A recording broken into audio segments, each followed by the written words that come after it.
എല്ലാ ഭക്തജനങ്ങൾക്കും ഒരിക്കൽ കൂടി ഞാൻ സ്വാഗതം പറഞ്ഞുകൊണ്ടിരിക്കുന്നു. എൻ്റെ നമസ്കാരം. അപ്പോൾ നമ്മൾ ഇന്ന് പറയുന്നത് ഒരു ചെറിയ ഒരു കാര്യമാണ്. ചെറുതാണെങ്കിലും അത് വളരെ പ്രധാനപ്പെട്ടതാണ്. വളരെ ചെറുതാണ്. നമ്മൾ പണ്ടത്തെ ആൾക്കാർ ഈ ഈശ്വരനെ അന്വേഷിച്ചിട്ട് ഈ പല ഹരിദ്വാറിൽ, ഋഷികേശ്, കാശി ഇതിലങ്ങനെ പോയിക്കൊണ്ടിരിക്കും. പല ആൾക്കാർ പല ക്ഷേത്രങ്ങളിലൊക്കെ ദർശിച്ചിട്ട് എല്ലാ സ്ഥലത്തും ചെന്നിട്ട് അവർ വന്ന് പറയും, ഇങ്ങനെ പോയിട്ടൊന്നും വലിയൊരു ഇതൊന്നും കിട്ടിയില്ല, ഒരു അറിവ് കിട്ടിയിട്ടില്ല. അപ്പോൾ അത് എന്തുകൊണ്ടാണ് കിട്ടാത്തത്? അത് നമ്മൾ അതിൽ കിട്ടാത്തതിൻ്റെ കാരണം നമുക്ക് ഈശ്വരനെ കുറിച്ചിട്ടുള്ളൊരു ജ്ഞാനം, ഒരു അറിവ് ഉണ്ടായിരിക്കണം. നമ്മളും ഈശ്വരനും തമ്മിൽ എന്താണ് ബന്ധം? അതായത് അഹം ബ്രഹ്മാസ്മി അല്ലെങ്കിൽ തത്വമസി, ഈ രണ്ട് കാര്യങ്ങളെ ബന്ധിച്ചുകൊണ്ടാണ് ഞാൻ പറയുന്നത്. അഹം ബ്രഹ്മാസ്മി അല്ലെങ്കിൽ തത്വമസി രണ്ടും ഒന്ന് തന്നെയാണ്. അപ്പോഴത് ഇത് ഞാൻ ഈശ്വരനാകുന്നു എന്ന് പറയും. അത് എങ്ങനെയാണ് അങ്ങനെ നമുക്ക് തെളിയിക്കാൻ പറ്റുക ഞാൻ ഈശ്വരനാണെന്ന്?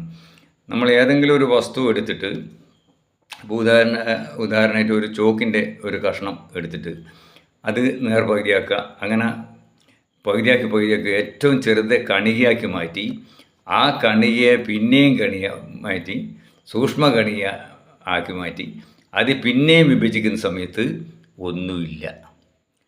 ഒന്നുമില്ലാത്തൊരു അവസ്ഥയിലെത്തും. ആ അവസ്ഥ വന്നു കഴിഞ്ഞാൽ നമുക്കറിയാം ആ കണിക ഉണ്ടാക്കിയത് ഒന്നുമില്ലാത്ത ഒരു വസ്തുവിൽ നിന്നാണ്. അങ്ങനെ മനസ്സിലാവും. ഇപ്പോൾ ഉദാഹരണമായിട്ട് നമ്മളൊരു വിറക് കത്തിക്കുന്ന സമയത്ത്, വിറക് കത്തിക്കഴിയുന്ന സമയത്ത് അത് ക്ഷാരമായി മാറും. പക്ഷേ അതിൻ്റെ അഗ്നി ഈ ഊർജമായിട്ട് പുറത്തു പോവുകയും ചെയ്യും. അപ്പോൾ അതുവരെ ആ വിറകിലുണ്ടായിരുന്നത് ഊർജമാണ്. അതേപോലെ തന്നെയാണ് ഈ ചെറിയ കണിക നമ്മൾ പിന്നെയും വിഭജിക്കുമ്പോൾ അവസാനം അത് ഒന്നുമില്ലാത്ത ശൂന്യമായിട്ട് തീരും, ഒന്നും ഉണ്ടാവില്ല. അതെവിടെ പോയി എന്നുള്ള പറയാൻ പറ്റില്ല, ശൂന്യ.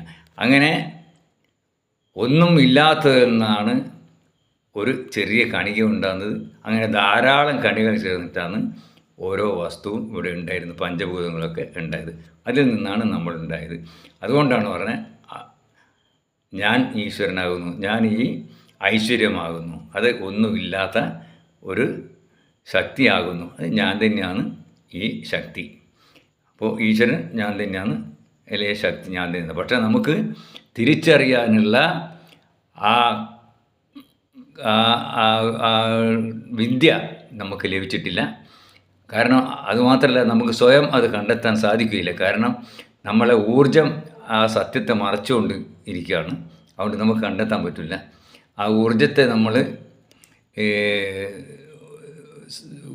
നമ്മൾ സമീപിച്ചിട്ട് നമുക്ക് ഒരു ദർശനം കിട്ടാൻ വേണ്ടി ശ്രമിച്ചാൽ മാത്രമേ നമുക്ക് ഈ തത്വമസി എന്നുള്ള ആ ആ അറിവ് നമുക്ക് ലഭിക്കുകയുള്ളൂ.